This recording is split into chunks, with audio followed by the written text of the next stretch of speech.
Major funding for this program has been provided by the National Endowment for the Humanities. Additional funding has been provided by the Arthur Vining Davis Foundations, the Corporation for Public Broadcasting, public television stations, the American Architectural Foundation of the American Institute of Architects, and the National Concrete Masonry Association.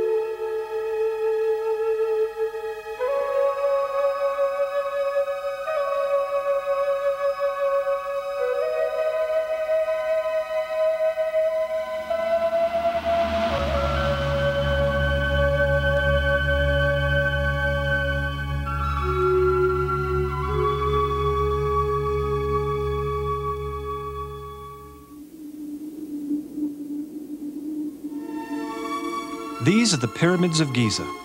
Of the 7 wonders of the ancient world, these are the only structures that still remain. And remain they will, as long as any man-made object exists on this planet. The pyramids were already about 1,500 years old when the Greek historian Herodotus first wrote about them 5 centuries before the birth of Christ. They presented a tantalizing mystery to Herodotus, and in many ways that mystery has survived, along with the Great Pyramids themselves, over thousands of years. Like every tourist who's ever journeyed to Egypt, Herodotus was fascinated by all he saw. The first thing he wanted to know was why these incredible structures were built. And then he wanted to know how.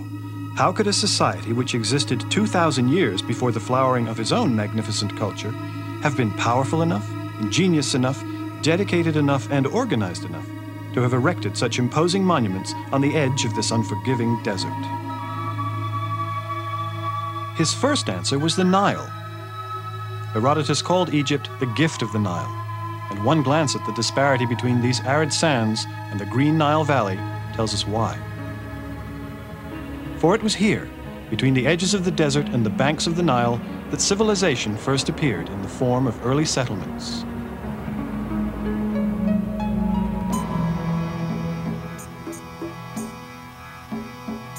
These early settlers caught fish, domesticated animals, fashioned metal, shaped bricks out of the river's mud, and learned to make paper from a river plant called papyrus. They also grew grain, thousands of acres of it, in a land where there was no appreciable rainfall. They were able to do all of this because of the Nile. Until the construction of the Aswan High Dam in the mid-1960s, the Nile would unfailingly overflow its banks once a year. This annual flood, called the inundation, irrigated fields, filled canals and reservoirs, and deposited a rich layer of black silt over vast tracts of farmland, which would otherwise have been nothing but desert. As the flood waters receded, farmers quickly moved into action, surveying boundaries, clearing fields, and planting seeds in the freshly nourished soil. Such communal efforts also nourished these early settlements. And by around 3000 BC, there were established communities along the 600-mile length of the Nile. The valley and its surrounding territory had also become organized into 2 independent and often antagonistic nations, called simply Upper and Lower Egypt. This is a slate palette portraying a king named Narmer, who we believe to be the ruler who unified Upper and Lower Egypt, and thereby started the civilization on its path to greatness. It's kept here in the famous Egyptian Museum in Cairo. Though we know very little about Narmer or how he brought the 2 regions together, we can identify each of them by looking at the crowns worn by the king. On one side, Narmer is wearing the crown of Upper Egypt, shaped something like a bowling pin. On the other side, he's wearing the crown of Lower Egypt, shaped something like a chair. From then on, the crowns were combined to symbolize the unification.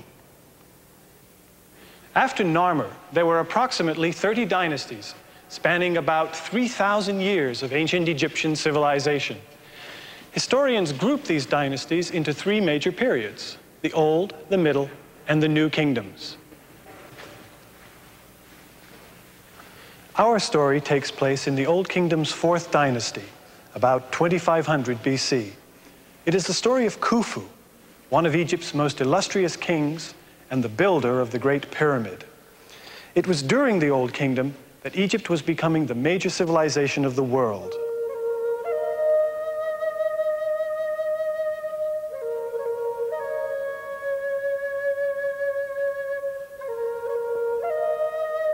Central to the understanding of why the Egyptian civilization worked the way it did was the role and function of kingship and the organizational network that flowed from the royal palace.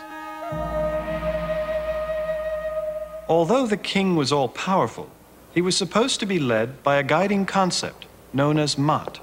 Mat was the ideal of a universe in perfect harmony, as it was said to have been in the time of the gods.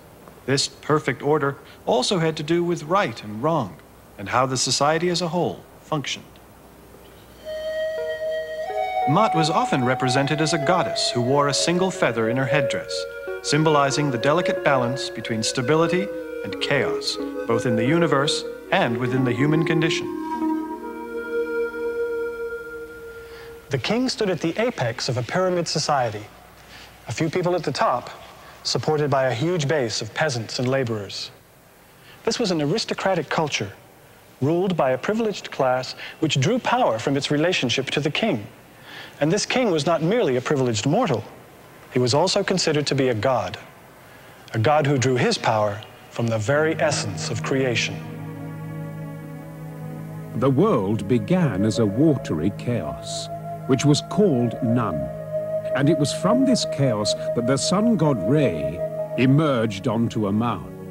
And the great mound from which Re created the universe and all its living things became a shape of great creative power, sacred to all the world.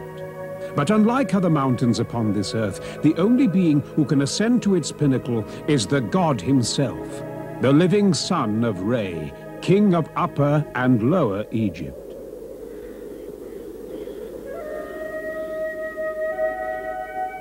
Everything and everyone in the universe has a place. It was my grandfather Sneferu's place to be king.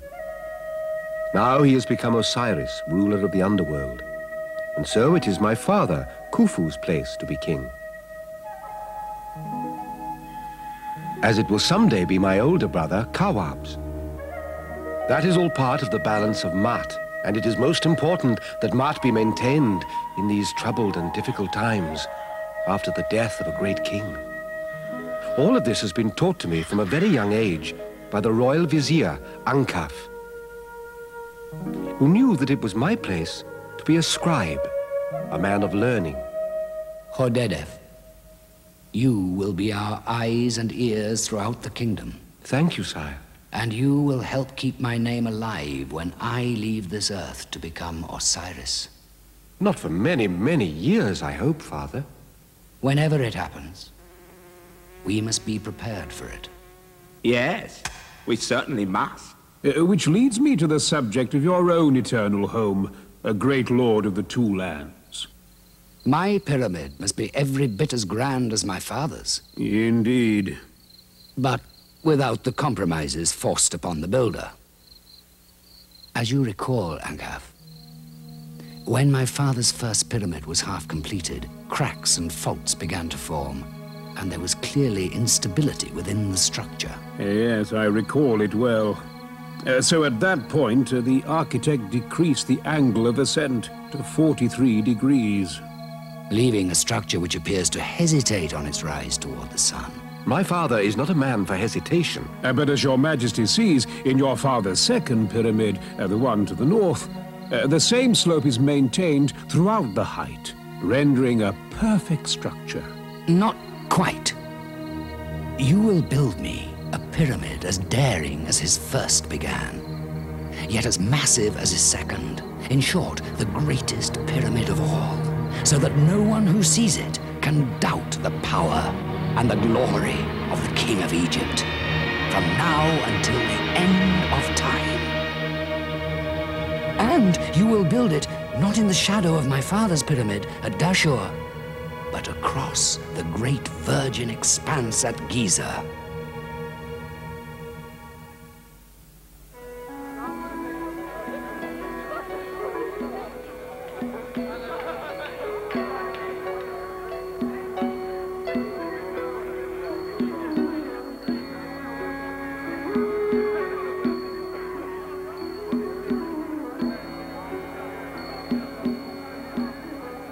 wasn't long before Ankaf returned to the royal court at Memphis with his plans. As it is customary, we will construct your necropolis on the west bank of the Nile, where the sunboat of your father is seen to set, where the passage to the next world begins. Now, the site your majesty so wisely chose allows us to build on a suitably splendid scale. Adjoining your great pyramid, we will place 3 smaller pyramids for your 3 gracious queens, as well as many tombs for the beloved members of your court. While my father found favor with the plan, my mother had certain objections. Since I am the main queen, it would seem only fitting that my pyramid be larger than the other 2. You see, my queen... It was my father's 3rd queen, Enutzen, who provided the logical explanation. My dear, think of what you are saying. If your pyramid were to be built larger than those of the other queens, it would detract from the main pyramid of our Lord and Divine King. Quite so, noble queen. As you see, my lord, the plan will afford a suitable location at the proper time for the pyramid of your successor. My brave son, Kawab. Your remaining children will continue surrounding you and serving you for all eternity in suitably impressive tombs. My learned son, Hordedef, the scribe, will record your progress for me. One further advantage of the Giza site: it is located just across the Nile from Tura, the finest limestone quarries in all your realm.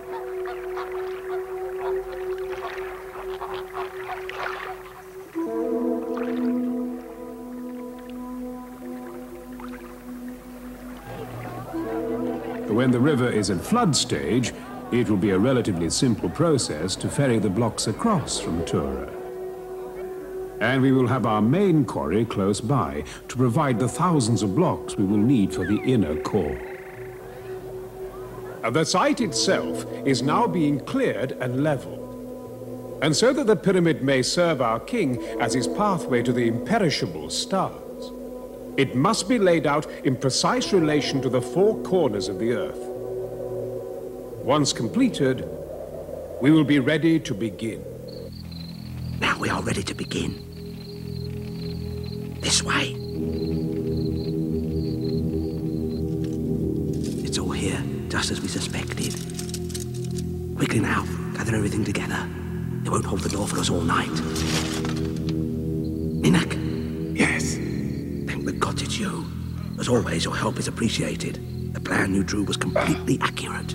It should be. I helped supervise the construction of this tomb myself. And as always, your contribution is well rewarded. Good. Now go. If anyone finds out about this, the king himself will have me torn limb from limb. As you see, Hordedef, 2 rooms are already being chiseled out of the solid rock below ground level. These will serve as the tomb chamber and storage room, and will be entered through a gradually descending shaft. 2 granite portcullises will be lowered to seal the entrance to your tomb chamber after burial. Once the tomb itself is complete, we can begin the first course of stones. At which point, my father's pyramid begins its transformation from dream to reality.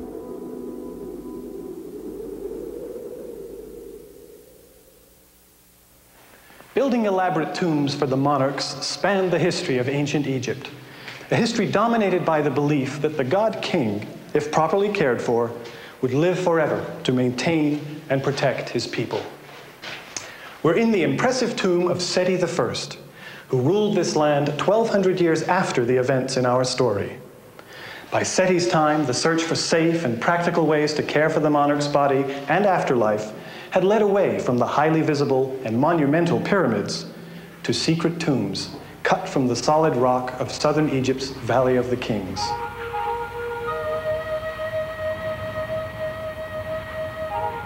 Though the tombs in the valley were built many centuries after Khufu's time, the ideas about life and death are more clearly represented in these later paintings and drawings.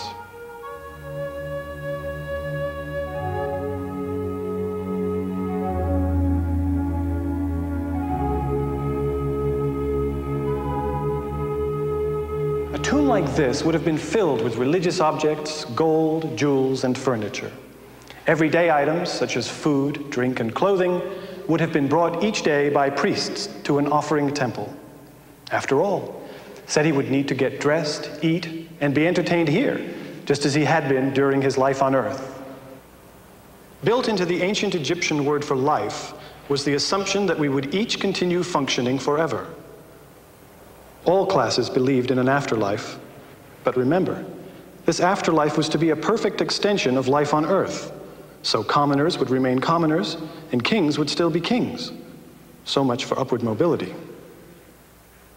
Egyptian attitudes towards death took centuries to develop, but a key concept that remains fairly consistent throughout this culture is that of the Ka. A tomb such as this would have been home to the Ka. It was the Ka for whom the tomb was decorated, for whom food and clothing were brought, and for whom the priests served. It is hard for us to understand exactly what the Ka was. One possible translation is double. Although the Egyptians didn't think of the Ka as we think of the soul, the ideas are somewhat similar. Long before the tombs of the Valley of the Kings, burial chambers for the nobility were often provided with special rooms for Ka statues, and all tombs had doors through which the Ka could receive the food and offerings left for it. Ka statues helped reinforce the deceased's identity. In this tomb of Mereruka, a 6th dynasty royal official, the Ka statue is seen coming through the false door to receive its offering. Now, for all of these elaborate and costly rituals to do their job, that is, to sustain the dead person's existence, several things were necessary. His name had to be visible. This says, "Honored before the king, Mereruka." Then he had to have regular sustenance through offerings. Lastly, and perhaps most importantly, his body had to remain not only intact, but identifiable to the Ka. This is Ramses II. Many people believe that this is the pharaoh Moses confronted in the biblical book of Exodus. Few objects in history have evoked as much fear, superstition, and wonderment as mummies. They were thought to contain all sorts of magical properties. By the 16th century, mummy was a popular drug in apothecary shops throughout Europe. Egyptian tombs were constantly being ransacked, and their long-dead inhabitants ground up to supply this strange appetite. Throughout the evolution of the mummification process, natron was used. Natron, which literally means divine salt, was a powdery silt deposited on lake beds. The application of natron to the body and its subsequent draining, drying out, and wrapping took weeks. One crucial step in the successful preservation of bodies was discovered back in the 4th dynasty, long before Ramses here, with the removal of the internal organs. These are the canopic jars that held the removed organs, which were also mummified and entombed along with the body. A separate deity protected each organ: stomach, intestines, lungs, and liver. The heart was left in the body since it was thought to contain the essence of the individual. Oh, and the brain. They didn't know what it was for, so they just threw it away.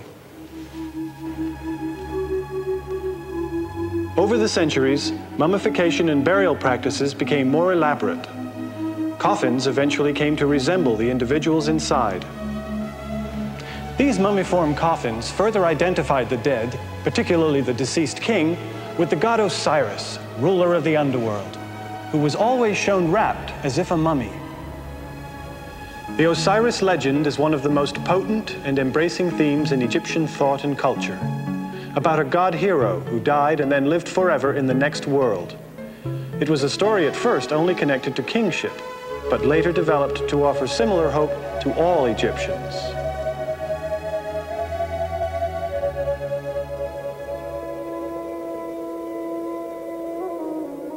You see, Khafra, it is the god Osiris who causes the waters of the Nile to rise every year in their season.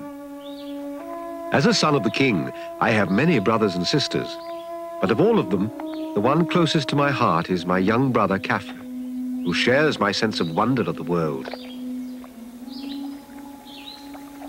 Please tell me the story of Osiris again. Osiris was king on Earth long ago. He married Isis, and their good works were widely known.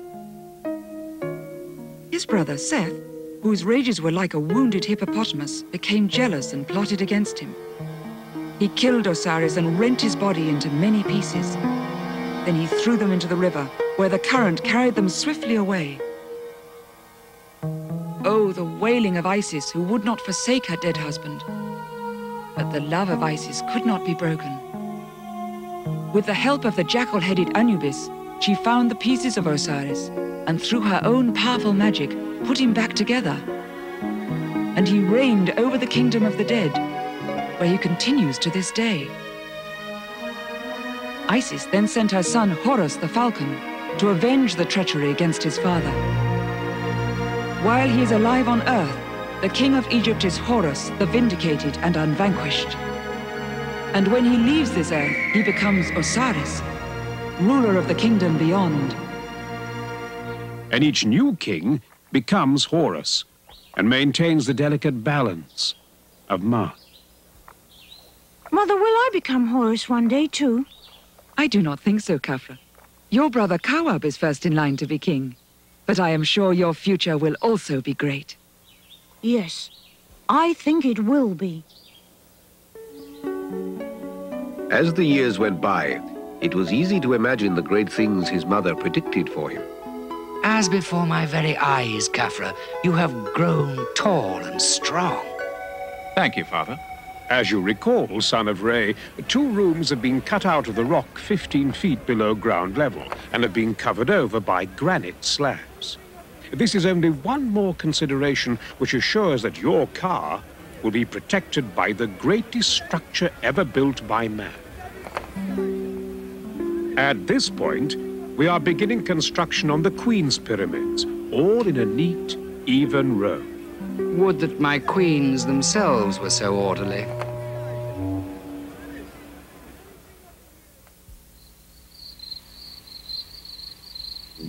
Our best take yet. 3 nights running, we have not exhausted the treasure. I told you we were moving up in the world. Ninak, it was everything you said.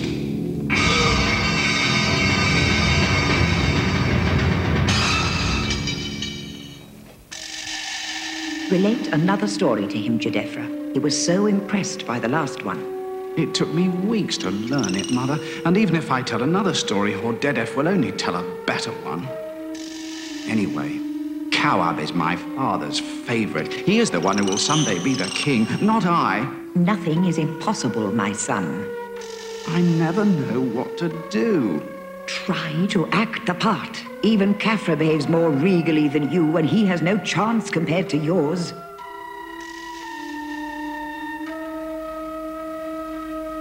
Great Khufu, master of the 2 lands, My father's tomb?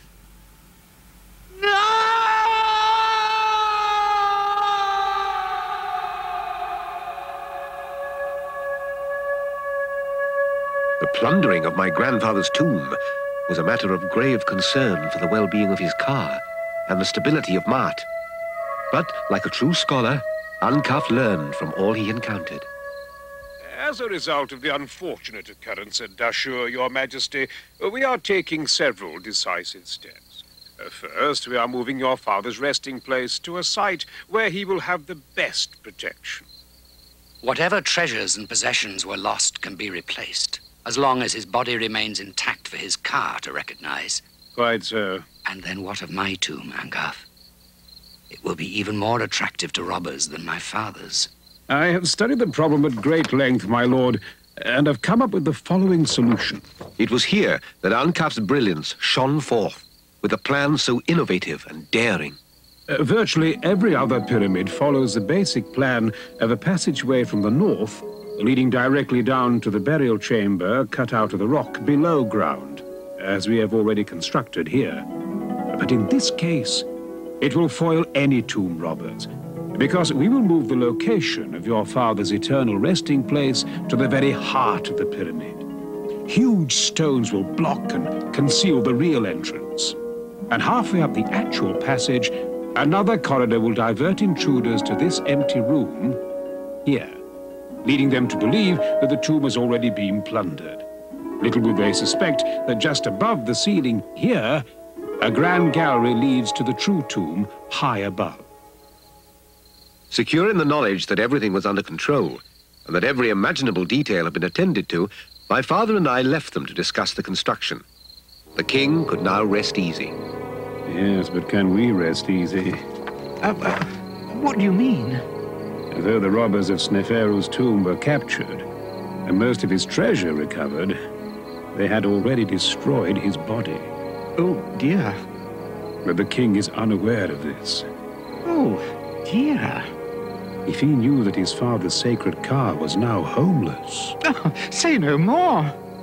This must remain our secret for eternity.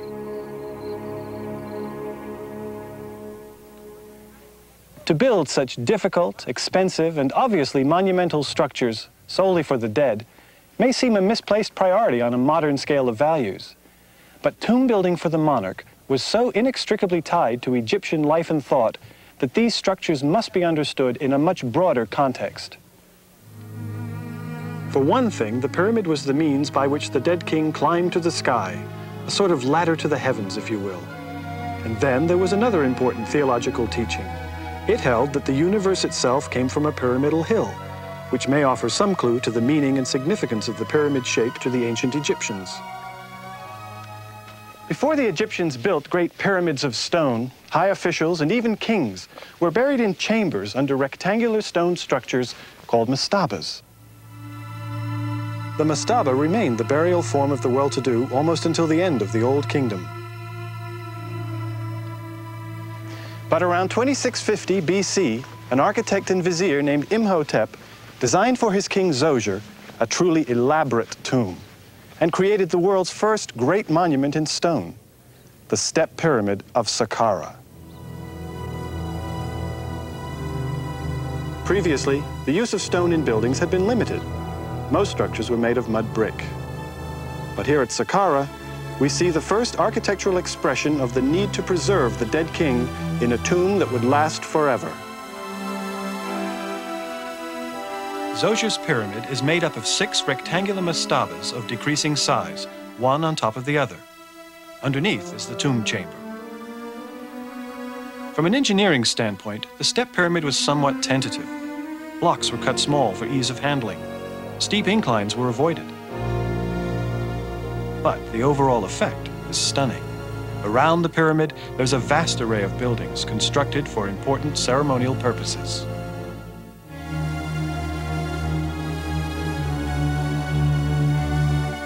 And the entire complex was surrounded by a massive wall, nearly half a mile long and 33 feet high. Zoser's immediate successors opted for step pyramids of their own, but none were ever completed. This is Meidum, and the pyramid behind me was thought for many years to have belonged to Huni, the grandfather of Khufu.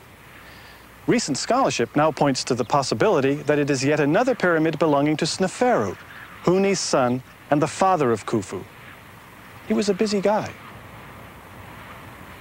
Meidum was begun as a 7-stepped pyramid and later enlarged to 8. After the king's death, the steps were filled in and the whole thing covered from top to bottom with smooth casing stones. The result was the first true pyramid. Beside its slope, Meidum also contained all the elements found in later pyramid complexes. A valley temple, now buried where the dead king was embalmed, was connected by this causeway to another temple adjacent to the pyramid where important pre-burial ceremonies took place. After burial, this is where daily offerings were brought and elaborate rituals performed. There was also a space about 10 yards deep between the temple and the pyramid in which 2 stelae dedicated to the king were displayed.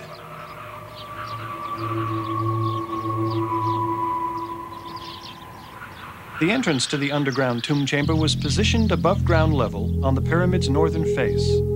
A narrow descending passage, this one is 190 feet long, leads to the tomb itself. The entrance was originally plugged with giant boulders and covered with casing stones to hide its location. And there is an additional feature this pyramid shares with the others, which is that despite all the effort that went into its construction, it failed to keep the tomb robbers out.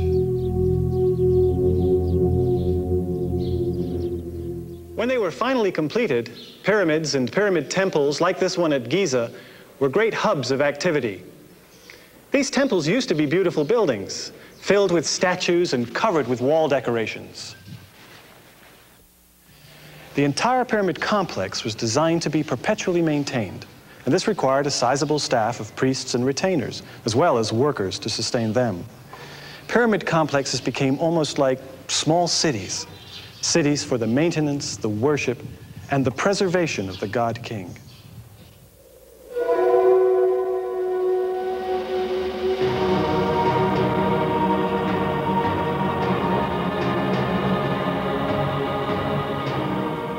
Today marks the 20th year of construction on this plain of Giza. It is gratifying to see that many of the workers who began this project still labor here today in the service of the king. With my father's pyramid so well underway, it was time to begin work on the temple in which he would be prepared by his priests for the afterlife. Nebka, now that we have completed the pyramid temple, we're almost out of granite. But that will be taken care of when Prince Kawab returns from his latest expedition to Nubia. Won't it? Yes, let us hope so.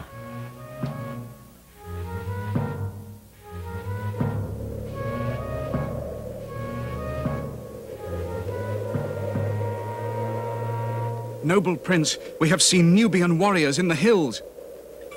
Pay them no mind. But great Prince Kawab, they appear to be heavily armed and prepared to attack.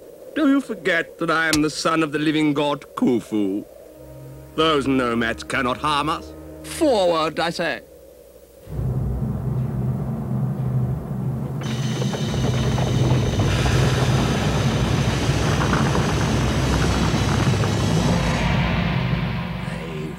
Pay for this outrage. Those who offend the majesty of Re, 1,000 times over, they will pay. This is the word of Khufu. The loss of my cherished brother, Kawab, weighs heavily upon my father. He worries for Mart and the stability of this world, when it will be his time to leave it. At least you may take heart in having other fine sons, who can take up the golden wings of Horus after you. But it was Ankaf who had to tell my father that I, the next in line, had decided I could not be his successor. Trained my entire life as a scholar and scribe, I knew I could not fulfill the godly role of king. And so my younger brother, Baufra, will now someday take his place. Hordedef wishes to remain a scholar and scribe, and has told your father he will not be king. This leaves Meretiti's third son, Baufra, to come before you in line. Then what chance can there possibly be for me, Mother? What chance was there for Baufra while Kawab lived?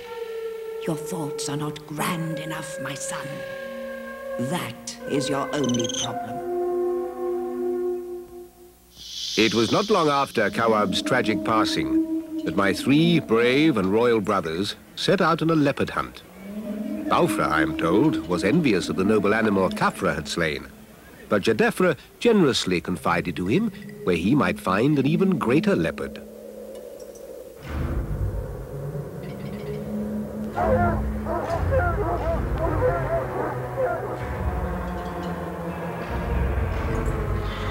When they discovered Crown Prince Baufra, he was dead. The huge leopard he sought was never found. And when my poor brother Jadephra had to relate the sad events to my father Khufu, his grief was unbounded. Father? At last, The prize is in sight. You, my son, will be the next king. Rebellion in the south. The plundering of my grandfather's tomb. The loss of Kawab and now Bafra. Mart is surely out of balance and needs to be restored at once. If not, then what? It is even possible my father's pyramid would not be completed within his life on Earth. I have given these matters much thought, my lord. I have heard of a wise old magician, Dedi by name, a man of 110 years, who lives not one day's boat ride from here. It is said of him that he even knows how to reattach a head that has been cut off, and has predicted many things in his life. Surely he will know what is to become of your reign and your royal issue. Hordedef, my son, go yourself and bring this Dedi here to me.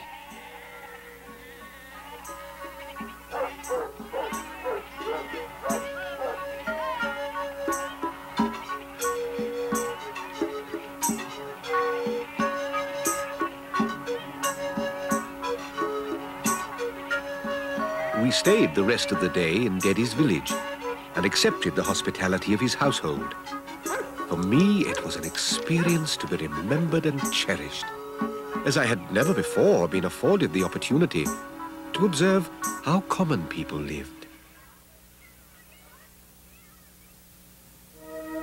And the next morning, Dedi appeared before the king, my father, to tell him what his magic had discerned. Would any of Khufu's issue survive to be king? And would his great dynasty continue? Sovereign Khufu, my lord, may you live, prosper, and be in health. Your dynasty will not end yet. I see two of your issue who will assume the mantle of Horus as king of all the land. Thanks be to Re, my father. One will rule a brief time only. He will be reviled in his own time and defamed when he is gone. The other will be strong and brave. He will rule for many years, and Egypt will grow even greater under him. He will do you honor and guard your sacred house of eternity. And his proud face will be known until the end of time. But I have many children yet. Which are the two of whom you speak? There are some things not even a magician may know. And it was not long afterward that the wise old Dedi took leave of this earth himself, leaving behind a mystery that only time could now unravel.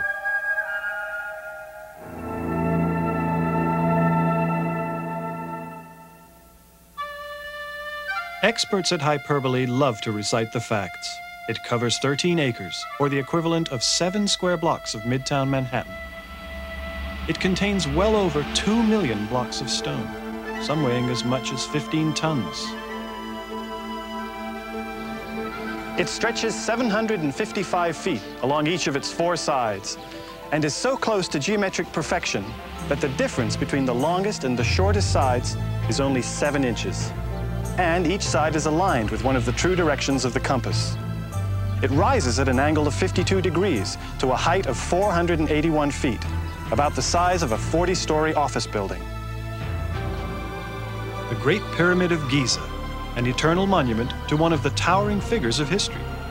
And yet this is the only complete representation we have of its builder and one-time occupant, an ivory figurine barely 3 inches tall.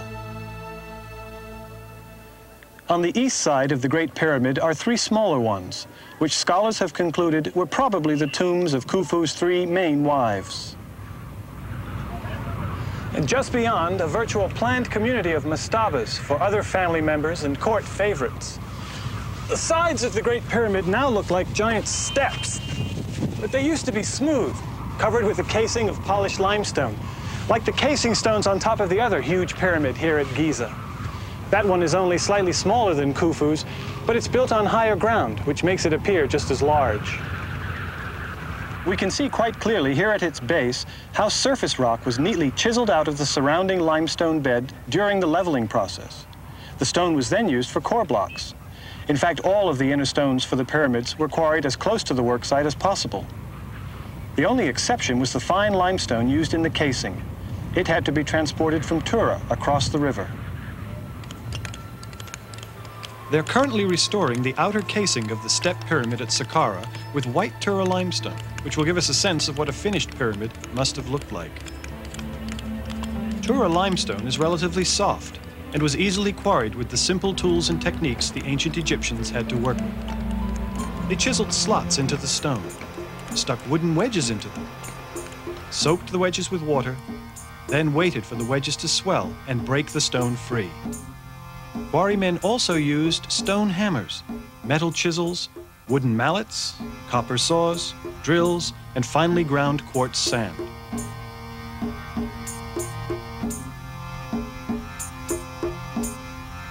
They dragged the stone to the worksite with rope and wooden sledges.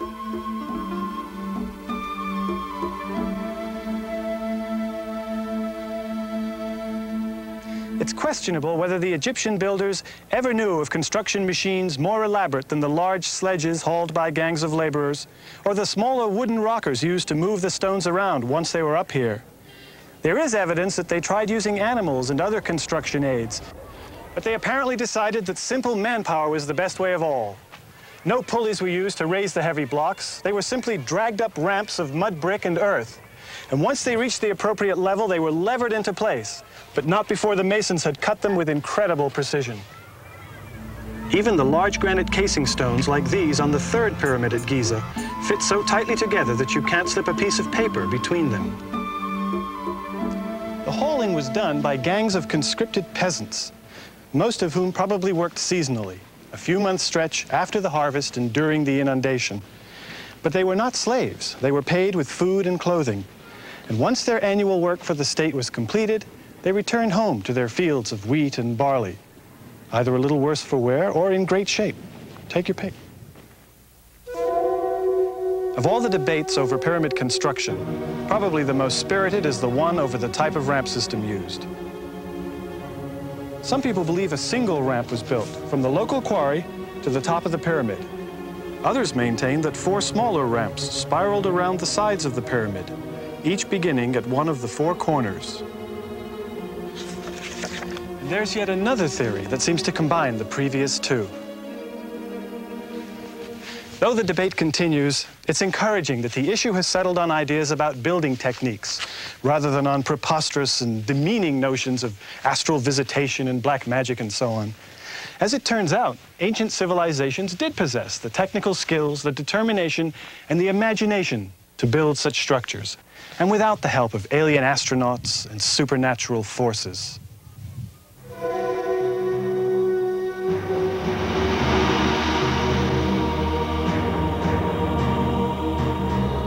It was the event we had eagerly awaited for so many years.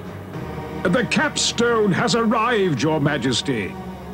A magnificent, smoothly carved block of limestone, sheathed in gold.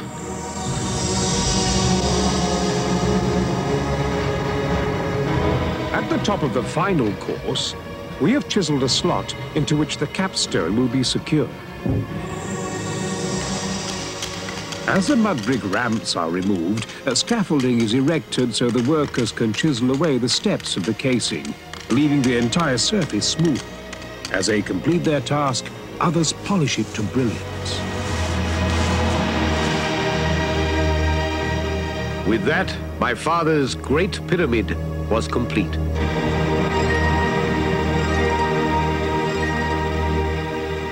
And just in time. The falcon has flown to the sky to become one with the sun god Re. Like his fathers before him, he has become Osiris. My father was taken to his valley temple for the 70 days of embalming which would prepare him for his life in the hereafter. His internal organs were placed in jars of limestone. His body was prepared with natron, then anointed with myrrh, cedar oil, honey, and olive oil. Incense was burned. When the embalming was completed, he was wrapped in strips of fine linen, upon which his own features were painted to assure that his body could be recognized by his ka.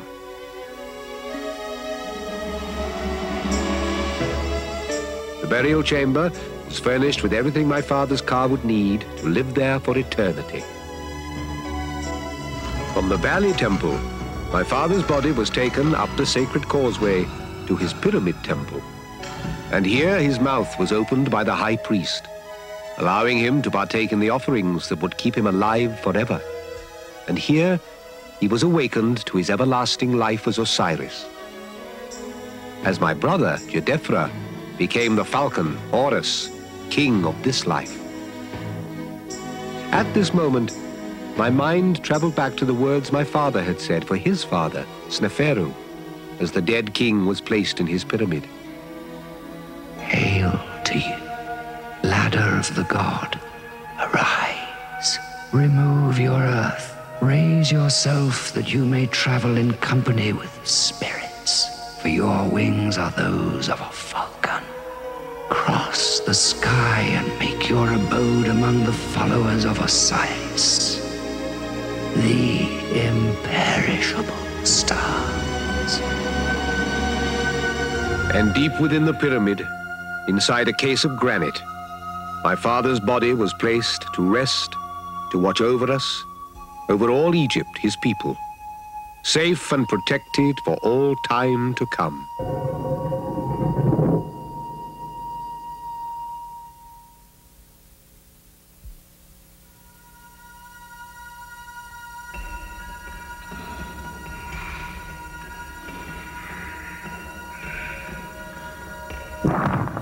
Monsieur le pourrier! Voici! Qu'est-ce que c'est? Je pense que je l'ai trouvé. Que voyez-vous? No, they didn't find anything in here. The archaeologists who accompanied Napoleon in 1798, or the Italian chaplain André Thevet, who entered the Great Pyramid in 1549, or the French explorer Pierre Bellon, who did so 2 years before that, or the Muslim caliph who sent his diggers all through the pyramid looking for the legendary treasures of the pharaohs, all came out empty-handed. Of all the tantalizing mysteries associated with the Great Pyramid, the failure to uncover any substantial evidence of its builder is perhaps the greatest mystery of all. We know this was Khufu's pyramid primarily because workmen painted the king's name in the ceiling structure of the burial chamber. The pyramid temple, which would have clearly established the name of the monarch, was totally destroyed. One of the many mysteries of the Great Pyramid is this incredible grand gallery deep in the heart of the pyramid, which leads up to the burial chamber.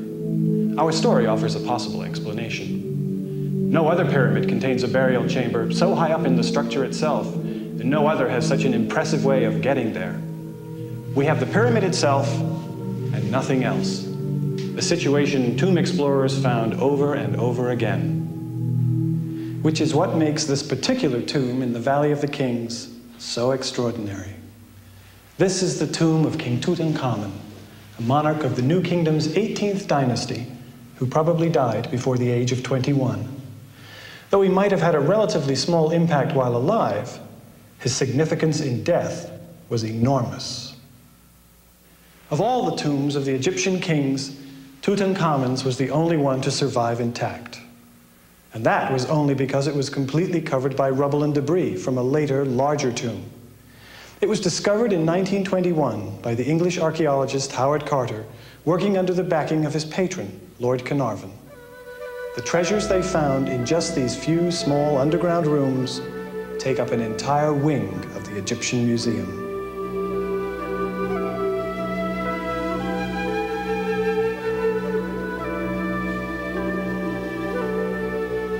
The mummy itself remains here in the burial chamber, its eternal home, in one of its 3 golden coffins.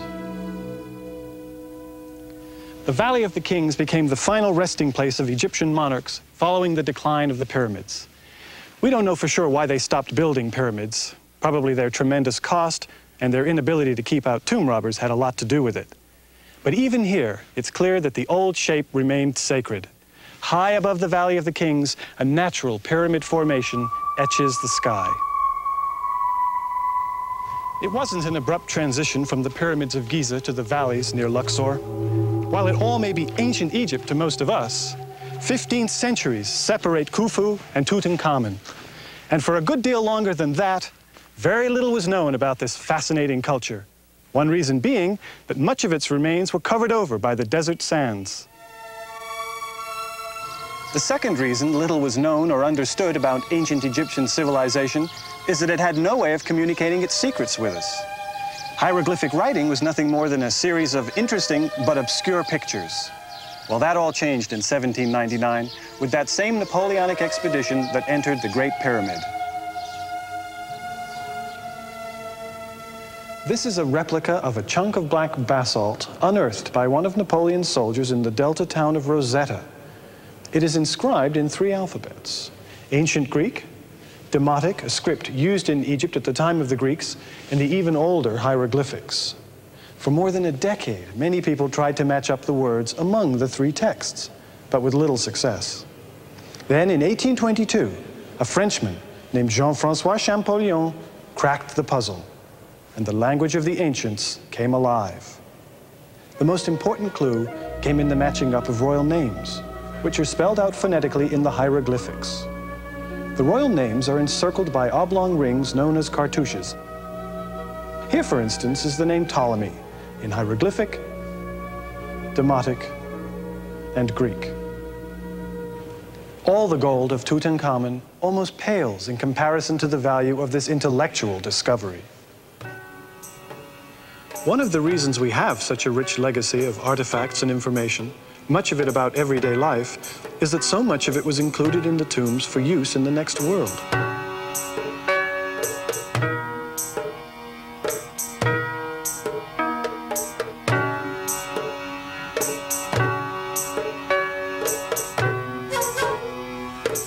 This was one society that clearly believed you could take it with you. Here, a wealthy cattle dealer wanted to take his business with him, and so he did, in the form of this model. He even has several accountants there to make sure he isn't being shortchanged. Another person took his grain business with him.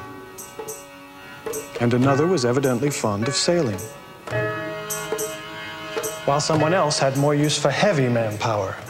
And keep in mind, these weren't merely representations or reminders to the ancient Egyptian. Models, wall paintings, even writings had the same practical and effective value in the afterlife as the real objects also taken along.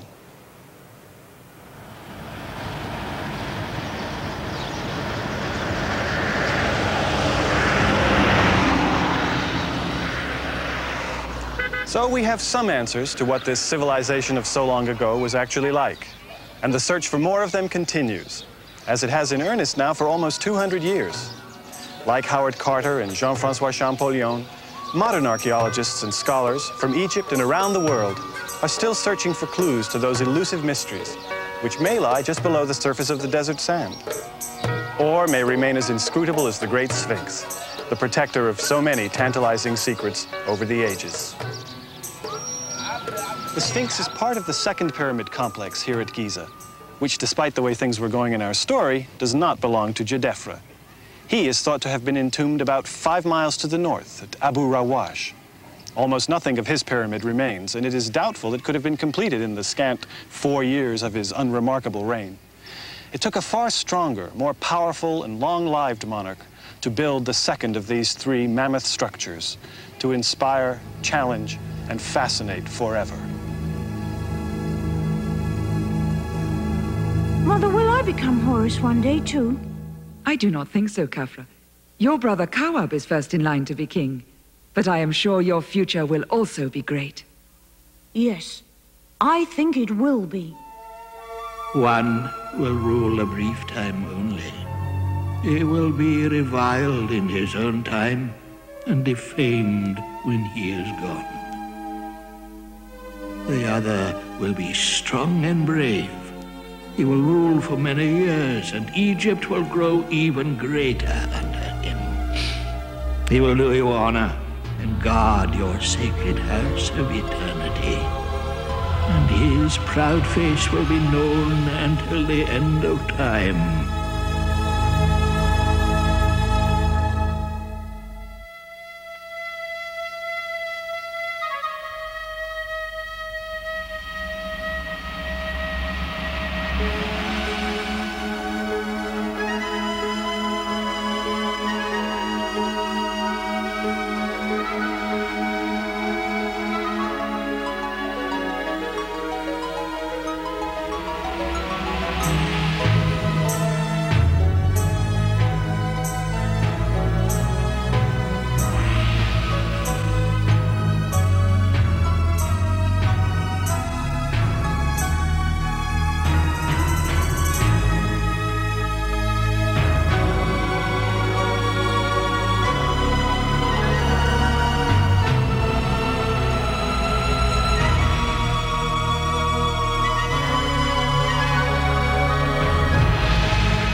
Major funding for this program has been provided by the National Endowment for the Humanities.